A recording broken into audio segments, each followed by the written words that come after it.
नमस्कार।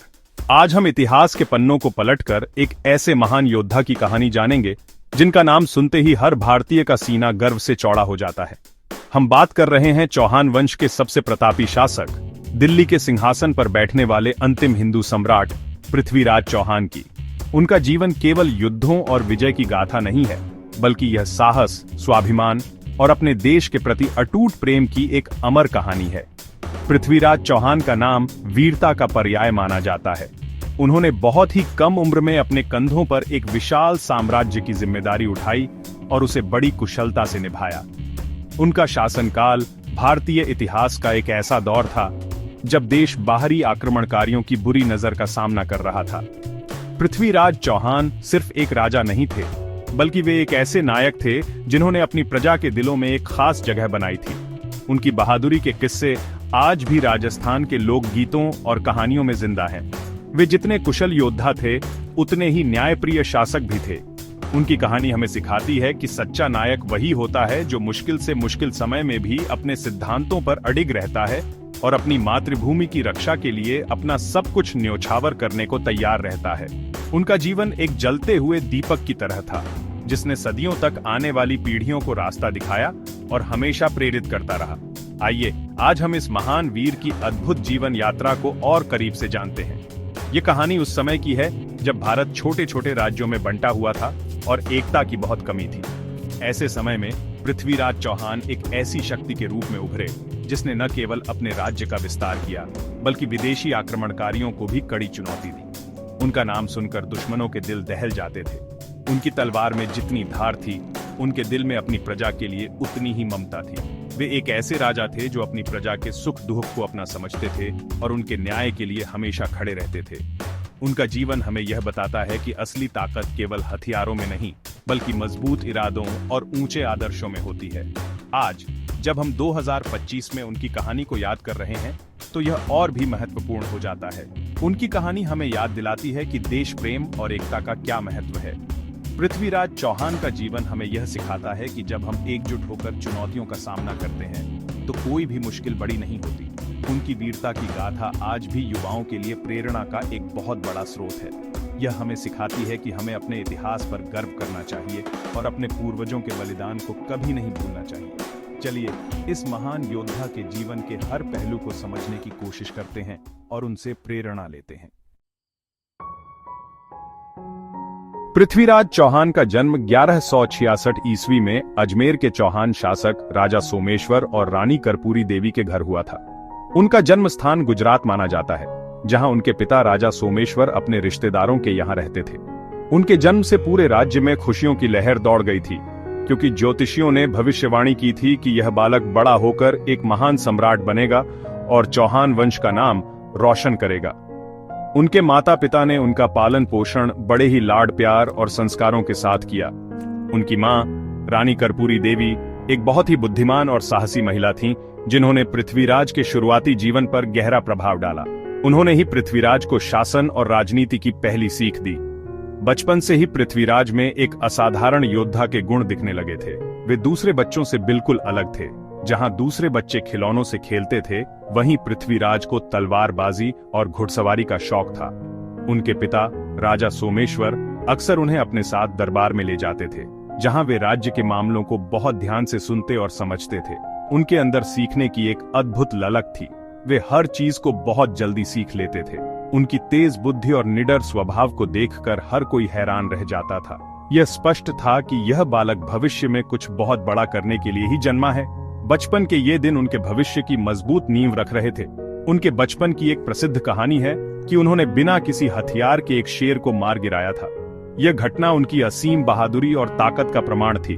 इस घटना के बाद उनकी वीरता की चर्चा दूर दूर तक होने लगी। लोग उन्हें एक चमत्कारी बालक के रूप में देखने लगे।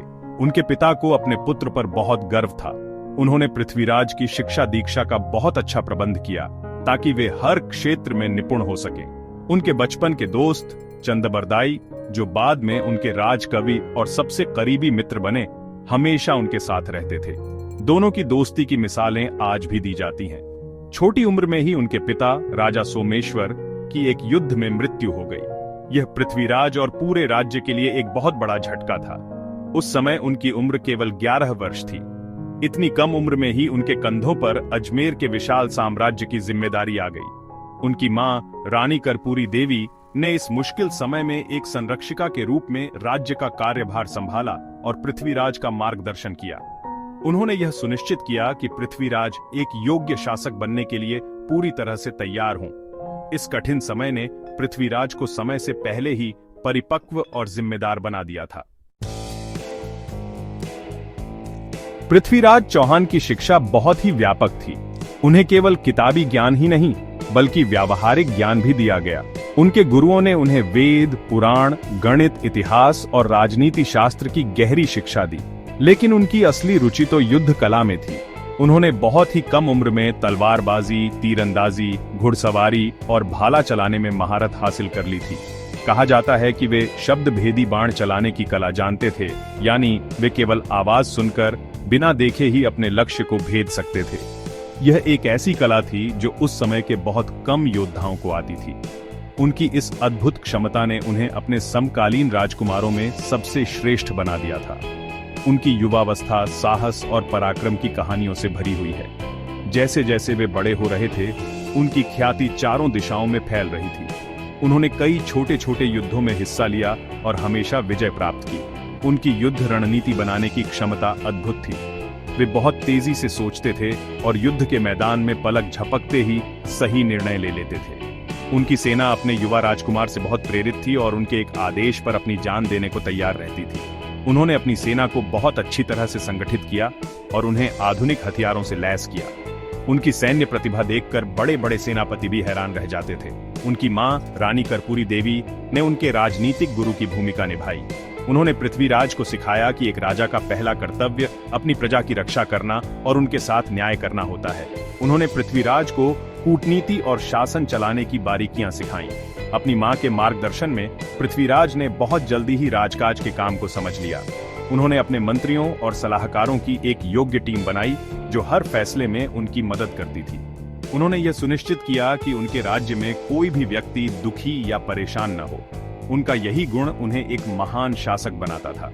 जब पृथ्वीराज चौहान ने पूरी तरह से राजकाज संभाला तो उन्होंने सबसे पहले अपने राज्य की सीमाओं को सुरक्षित करने का काम किया।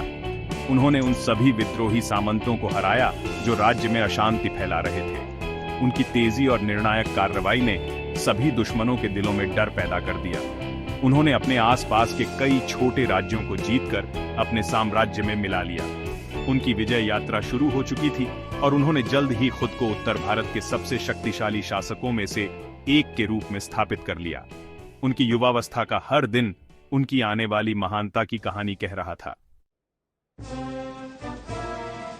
मात्र 11 वर्ष की आयु में पिता को खोने के बाद पृथ्वीराज चौहान ने अजमेर के सिंहासन की जिम्मेदारी संभाली।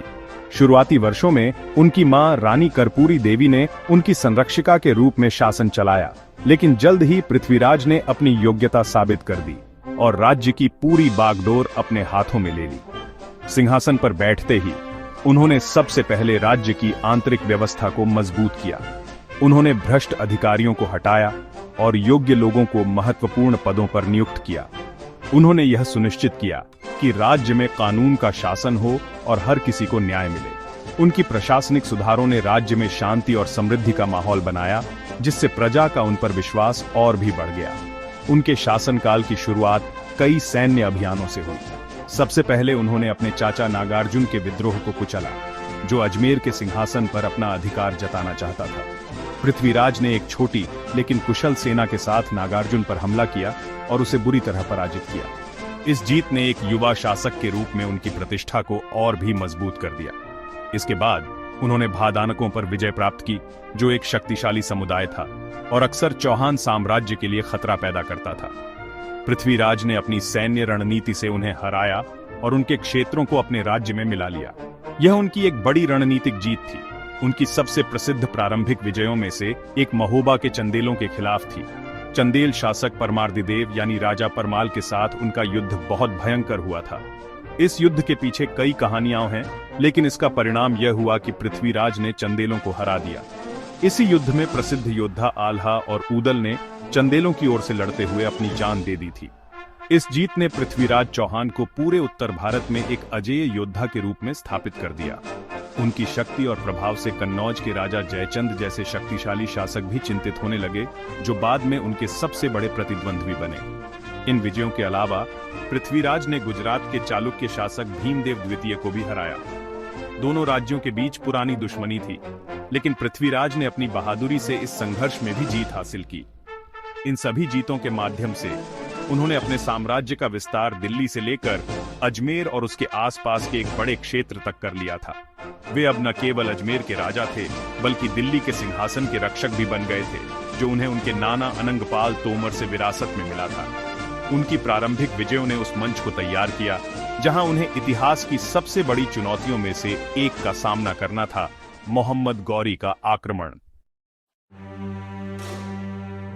साल 1191 भारतीय इतिहास का एक बहुत ही महत्वपूर्ण वर्ष है। इसी साल तराइन के मैदान में पृथ्वीराज चौहान और अफगानिस्तान के घोर प्रांत के शासक मोहम्मद गौरी के बीच एक भयंकर युद्ध हुआ, जिसे तराइन का प्रथम युद्ध कहा जाता है।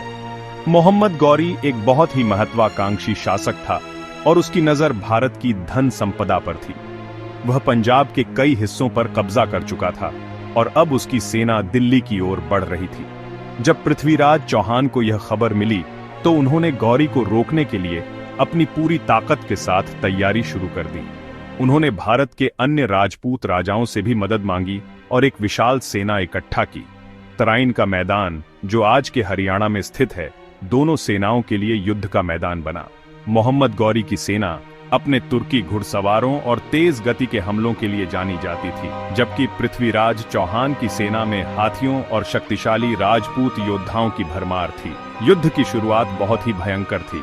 गौरी की सेना ने राजपूतों पर तीरों की बौछार कर दी, लेकिन पृथ्वीराज के सैनिक अनुशासित रहे और उन्होंने दुश्मन के हमले का डटकर मुकाबला किया। पृथ्वीराज चौहान खुद अपनी सेना का नेतृत्व कर रहे थे, जो उनके सैनिकों के लिए एक बहुत बड़ी प्रेरणा थी। उनका साहस और वीरता देखकर उनकी सेना में दोगुना जोश भर गया। युद्ध के दौरान एक समय ऐसा आया जब पृथ्वीराज चौहान और मोहम्मद गौरी आमने सामने आ गए। पृथ्वीराज ने अपने भाले से गौरी पर ऐसा जोरदार प्रहार किया कि वह बुरी तरह घायल हो गया और अपने घोड़े से गिरने ही वाला था। अगर उसका एक वफादार सैनिक उसे बचाकर युद्ध के मैदान से बाहर नहीं ले जाता तो गौरी की वहीं मृत्यु हो जाती। अपने सुल्तान को घायल और मैदान से भागते देख गौरी की सेना में भगदड़ मच गई। वे अपने हथियार फेंककर भागने लगे। पृथ्वीराज चौहान की सेना ने उनका पीछा किया और हजारों दुश्मन सैनिकों को या तो मार डाला या बंदी बना लिया। यह पृथ्वीराज चौहान की एक शानदार और निर्णायक जीत थी। इस जीत के बाद पृथ्वीराज चौहान पूरे भारत में एक महान नायक के रूप में देखे जाने लगे। उन्होंने अपनी उदारता का परिचय देते हुए भागती हुई दुश्मन सेना का पीछा नहीं किया और न ही गौरी को पकड़ने की कोशिश की, जो भारतीय युद्ध परंपराओं के अनुरूप था। उन्होंने युद्ध में बंदी बनाए गए सैनिकों को भी सम्मान के साथ रिहा कर दिया। यह जीत पृथ्वीराज के सैन्य जीवन का शिखर थी, लेकिन दुर्भाग्य से उन्होंने गौरी की महत्वाकांक्षा को कम करके आंका। यह जीत एक बड़ी लड़ाई की शुरुआत मात्र थी, क्योंकि घायल गौरी अपमान की आग में जल रहा था और वह इस हार का बदला लेने के लिए वापस आने की कसम खा चुका था। तराइन के पहले युद्ध में मिली शानदार जीत के बाद पृथ्वीराज चौहान और उनके सैनिक आत्मविश्वास से भरे हुए थे। उन्होंने अपनी जीत का जश्न मनाया, लेकिन वे मोहम्मद गौरी की वापसी की तैयारी को शायद ठीक से समझ नहीं पाए। दूसरी ओर मोहम्मद गौरी अपनी हार से बुरी तरह अपमानित महसूस कर रहा था। वह वापस घोर गया और उसने 1 साल तक अपनी हार का बदला लेने के लिए एक बहुत बड़ी और पहले से भी ज्यादा ताकतवर सेना तैयार की। उसने अपनी पिछली गलतियों से सीखा और इस बार एक नई रणनीति के साथ भारत पर हमला करने की योजना बनाई। उसने कसम खाई थी कि वह या तो जीतेगा या युद्ध में मारा जाएगा। साल 1192 में मोहम्मद गौरी 1,20,000 सैनिकों की विशाल सेना के साथ एक बार फिर तराइन के मैदान में आ धमका। पृथ्वीराज चौहान को जब यह खबर मिली तो उन्होंने भी अपनी सेना को इकट्ठा किया। कहा जाता है कि इस बार कुछ राजपूत राजाओं ने उनका साथ नहीं दिया, जिनमें कन्नौज के राजा जयचंद प्रमुख थे। फिर भी पृथ्वीराज ने एक बड़ी सेना खड़ी की और गौरी का सामना करने के लिए तराइन पहुंचे। गौरी ने इस बार चालाकी से काम लिया। उसने पृथ्वीराज को संधि का झूठा प्रस्ताव भेजा ताकि राजपूत सेना लापरवाह हो जाए। उसकी योजना रात के अंधेरे में अचानक हमला करने की थी, जब राजपूत सैनिक सो रहे हों। गौरी ने अपनी योजना के अनुसार भोर होने से ठीक पहले, जब पृथ्वीराज की सेना अपने दैनिक कार्यों में व्यस्त थी और युद्ध के लिए तैयार नहीं थी, उन पर चारों ओर से हमला कर दिया। राजपूत सैनिक इस अचानक हुए हमले से हैरान रह गए। वे बहादुरी से लड़े, लेकिन वे पूरी तरह से संगठित नहीं हो पाए। पृथ्वीराज चौहान ने स्थिति को संभालने की पूरी कोशिश की। वे अपने हाथी पर बैठकर अपनी सेना का हौसला बढ़ाते रहे और दुश्मनों पर टूट पड़े। उन्होंने बहुत वीरता दिखाई, लेकिन गौरी की सेना संख्या में बहुत अधिक थी और उनकी रणनीति इस बार बेहतर साबित हुई। दिन ढलते ढलते युद्ध का परिणाम स्पष्ट होने लगा। इस भयंकर युद्ध में राजपूत सेना को भारी नुकसान हुआ और वे हार गए। पृथ्वीराज चौहान ने युद्ध के मैदान से निकलने की कोशिश की, लेकिन उन्हें पकड़ लिया गया। तराइन का दूसरा युद्ध भारतीय इतिहास का एक निर्णायक मोड़ साबित हुआ। इस हार के बाद भारत में तुर्की शासन की नींव पड़ी और दिल्ली सल्तनत की स्थापना का रास्ता खुल गया।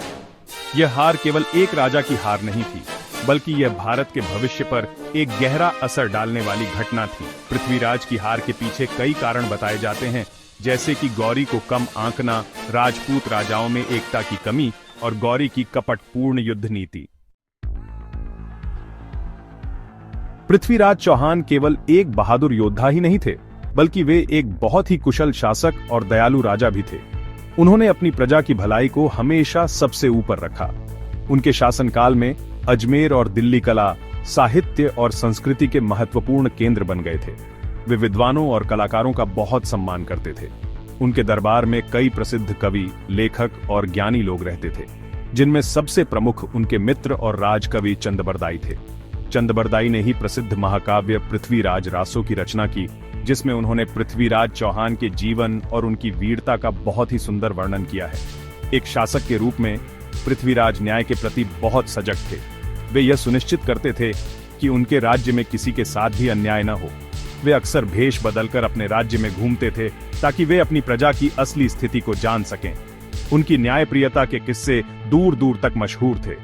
लोग अपनी समस्याओं को लेकर बिना किसी डर के उनके पास आते थे और उन्हें हमेशा सही न्याय मिलता था। उन्होंने कृषि और व्यापार को बढ़ावा देने के लिए भी कई कदम उठाए। उन्होंने नहरें खुदवाईं और किसानों को हर संभव मदद दी, जिससे राज्य में खुशहाली आई। उनकी प्रजा उनसे बहुत प्रेम करती थी और उन्हें अपना सच्चा रक्षक मानती थी। पृथ्वीराज चौहान की दयालुता का सबसे बड़ा उदाहरण तराइन के पहले युद्ध के बाद देखने को मिला। जब उन्होंने मोहम्मद गौरी को बुरी तरह हरा दिया, तो उन्होंने भारतीय परंपरा का पालन करते हुए भागती हुई सेना पर हमला नहीं किया। उन्होंने घायल मोहम्मद गौरी को जाने दिया। यह उनकी महानता और उनके ऊंचे आदर्शों को दिखाता है। वे एक ऐसे राजा थे जो युद्ध के मैदान में जितने कठोर थे, उतने ही दयालु भी थे। वे अपने दुश्मनों के साथ भी सम्मान का व्यवहार करते थे। उनकी यही उदारता कभी कभी उनके लिए महंगी भी साबित हुई, लेकिन यह उनके चरित्र की एक बड़ी विशेषता थी। उनकी नेतृत्व क्षमता भी अद्वितीय थी। वे अपनी सेना का नेतृत्व हमेशा आगे बढ़कर करते थे। युद्ध के मैदान में उनकी उपस्थिति ही सैनिकों में जोश भर देती थी। वे अपने सैनिकों का बहुत ध्यान रखते थे और उनके सुख दुख में हमेशा उनके साथ खड़े रहते थे। यही कारण था कि उनकी सेना उनके लिए कुछ भी करने को तैयार रहती थी। उन्होंने अपनी सेना को अनुशासित और अच्छी तरह से प्रशिक्षित किया था। एक अच्छा नेता वही होता है जो अपनी टीम को प्रेरित कर सके, और पृथ्वीराज चौहान इस कला में माहिर थे। उनकी वीरता, न्यायप्रियता और दयालुता ने उन्हें इतिहास में एक आदर्श राजा के रूप में स्थापित किया है। तराइन के दूसरे युद्ध में हार और पकड़े जाने के बाद पृथ्वीराज चौहान के अंत के बारे में कई अलग अलग कहानियां प्रचलित हैं। सबसे प्रसिद्ध कहानी उनके राजकवि चंदबरदाई के महाकाव्य पृथ्वीराज रासो से आती है। इस कहानी के अनुसार मोहम्मद गौरी पृथ्वीराज को बंदी बनाकर अपने साथ गजनी ले गया। वहां उसने पृथ्वीराज को अंधा करवा दिया और उन्हें बहुत यातनाएं दी। जब चंदबरदाई को यह पता चला, तो वे भी भेष बदलकर गजनी पहुंच गए। उन्होंने गौरी को पृथ्वीराज की शब्द भेदी बाण चलाने की अद्भुत कला के बारे में बताया और उसे इसका प्रदर्शन देखने के लिए मना लिया। प्रदर्शन के दिन जब पृथ्वीराज को दरबार में लाया गया, तो चंदबरदाई ने एक दोहे के माध्यम से उन्हें गौरी के बैठने की सही जगह का संकेत दिया। वह प्रसिद्ध दोहा था, 4 बांस 24 गज, अंगुल अष्ट प्रमाण, ता ऊपर सुल्तान है, मत चूके चौहान।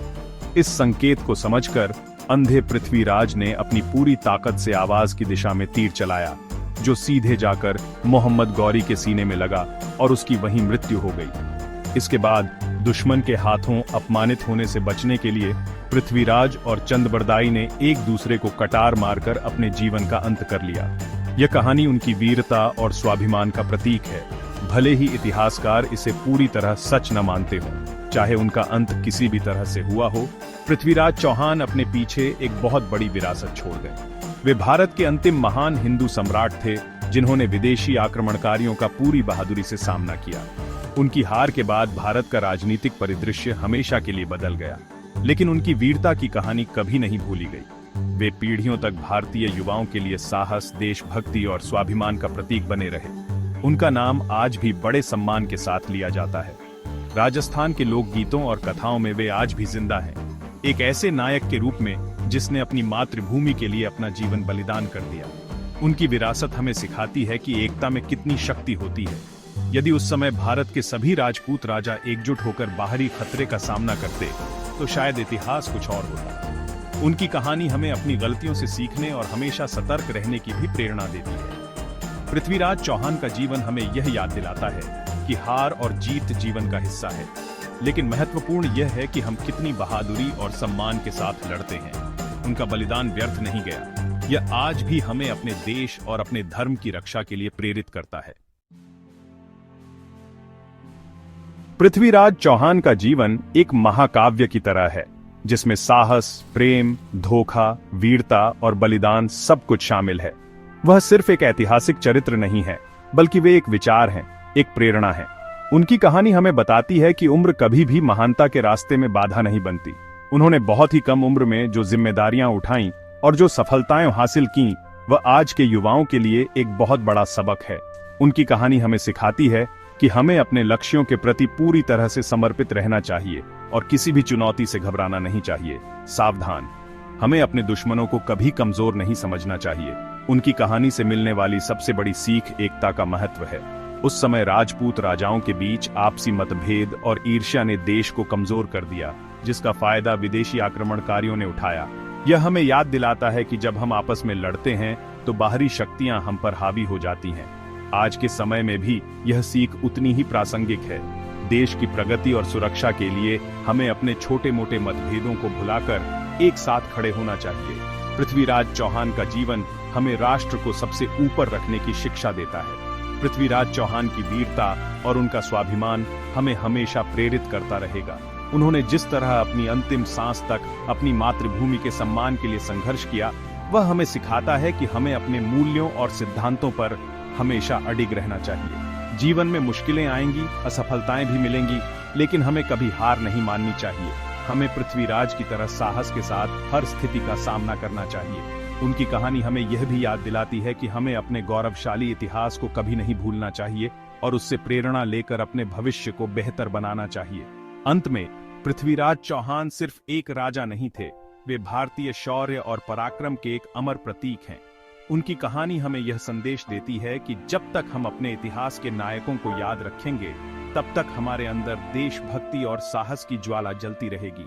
सतर्क रहें और अपने इतिहास से सीखें, क्योंकि जो कौम अपना इतिहास भूल जाती है, वह अपना भविष्य भी खो देती है। पृथ्वीराज चौहान का जीवन और बलिदान हमेशा हमें एक बेहतर इंसान और एक सच्चा देशभक्त बनने के लिए प्रेरित करता रहेगा। जय हिंद,